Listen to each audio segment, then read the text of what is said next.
Hey, what's up guys? This is Sohan and you're watching your Technical Spark channel. Friends, in Forcepoint DLP series, today I'm going to demonstrate architecture. Because I personally believe until and unless you are not clear with the architecture, you will not be able to proceed further. Because basically you will not understand that where exactly DLP is placed and what are the components DLP has which you can deploy at various points, right? So let's understand about the DLP architecture in depth after this small intro video.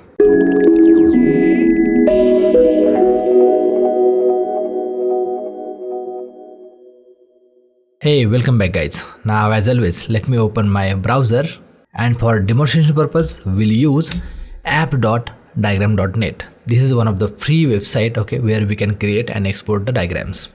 And for this demonstration, let me open my existing diagram. So let's open that. Perfect. As well as let me just keep my another HTML file open. Perfect.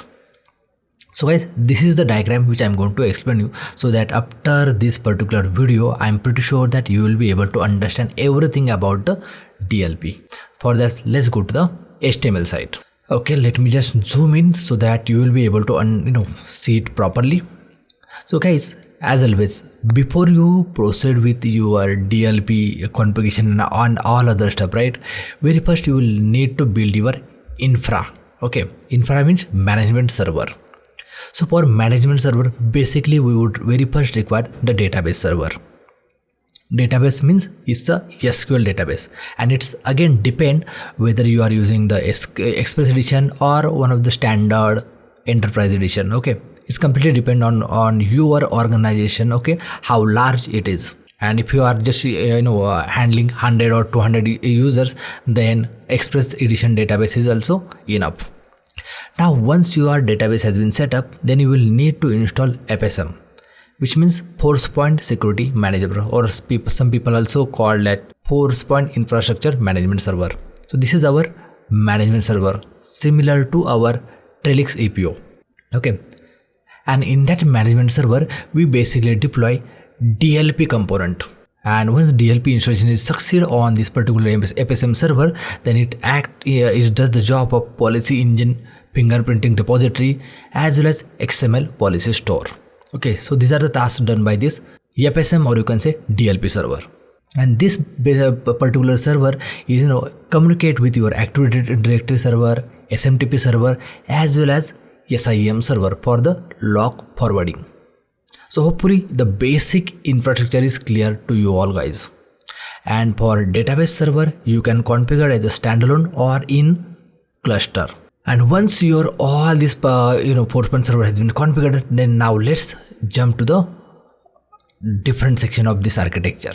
Okay, so what are the server we can integrate with our FSM server or Forcepoint DLP server? Okay, so very first thing is endpoint server. All through DLP component which is installed on this particular server, same component we are installing on different server. But if your count is larger, then you can check the prerequisite guide where you will get to know that how many endpoint server is you required depend on the load.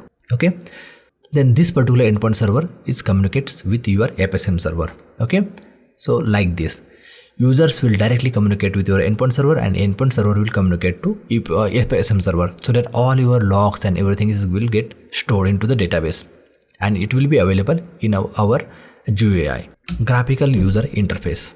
Hopefully now this part is clear: database server, FSM server, and endpoint server. Now there is one additional component called crawler. Crawler means it's a scanner, or you can say the data which is available into your SharePoint file server. Okay, so that basically is getting scanned by the crawler. This is just one of the feature which is available. So whatever the path you have configured, crawler will search those content into the specified location and provide the details to you on the FSM server. This is very useful when you wanted to search what is reside on user desktop machine. Now once this basic understanding is clear, now we'll replicate the same information or same architecture to your DMG zone. Okay, so in DMG zone also we have configured one additional endpoint server. Okay, why you, so many of you guys are not clear with the DMG zone concept? Then let me tell you that in this particular architecture, some of the users are working over the remote location, which means it could be public network, cafe, restaurant, or home, right, hotel, and these users are at my office premises.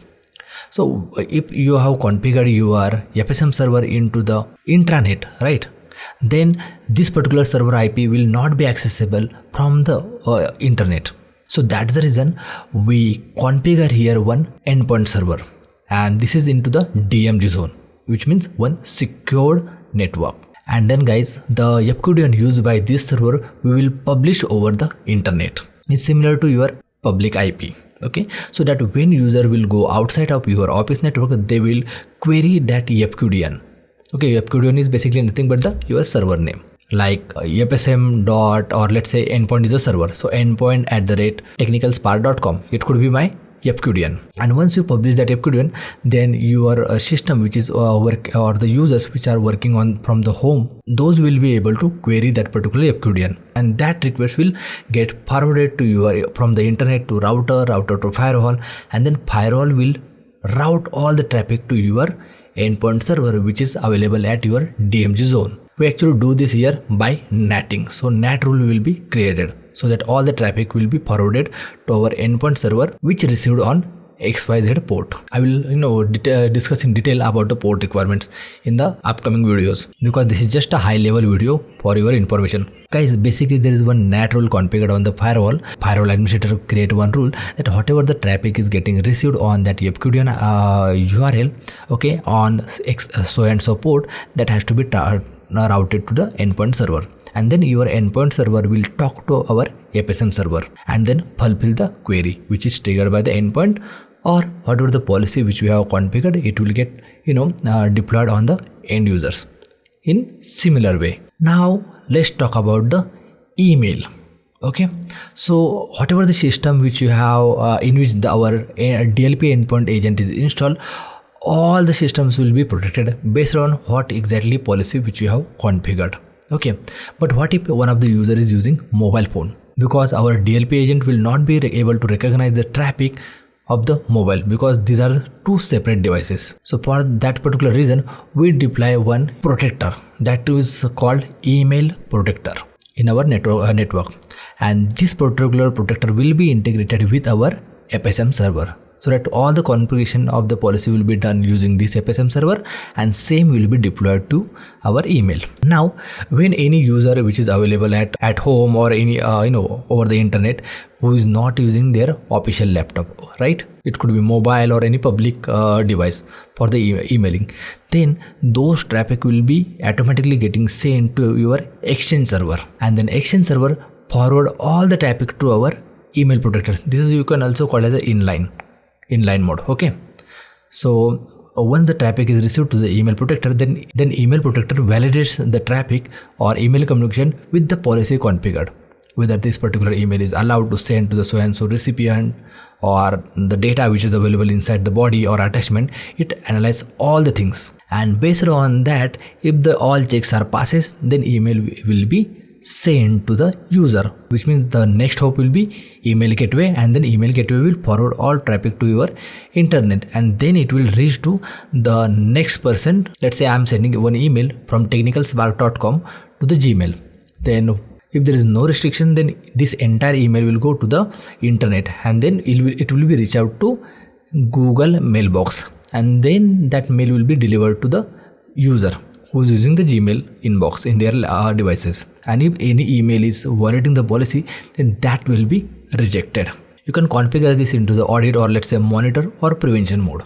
So guys, as I said, why email protector is also required? Because email protector our endpoint DLP basically able to check the traffic of the Outlook application. But if user is accessing email through the browser, then our DLP solution is not able to detect that particular traffic in a better way. So that's the reason having email protector is always be a good idea. Now web protector. So by default, if the user is using their laptop, desktop, so all the traffic which is going out of his system, that all traffic will be monitored by default. Okay, and DLP will push the restriction based on what policy which we have configured. However, we usually don't install DLP into the server operating system, right? So that is the reason we have web protector available. So basically we forward all the web traffic to our web protector, and then web protector check all the traffic as per the what policy we have configured. And there is a one more server which we have, that is called OCR. If you check out here in the infra as well as DMG zone, then we have OCR server configured. OCR server basically, guys, help you to understand the contents which is available inside the image. Okay, then all your once your traffic is reached out to web protector, then your that particular traffic will be scanned, and then based on the content it will be decided whether it will be passed or blocked.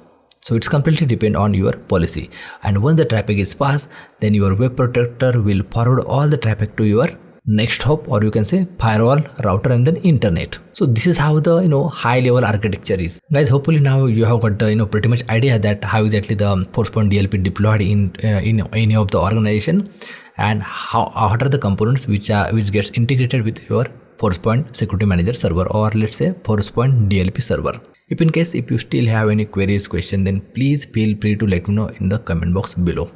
Now guys, one very important thing, if you found this video useful, then please click on the like button, and don't forget to share this video with your friends and colleagues, and click on the subscribe button as well as enable the bell notification, so that as and when I'll upload the new videos you will be notified.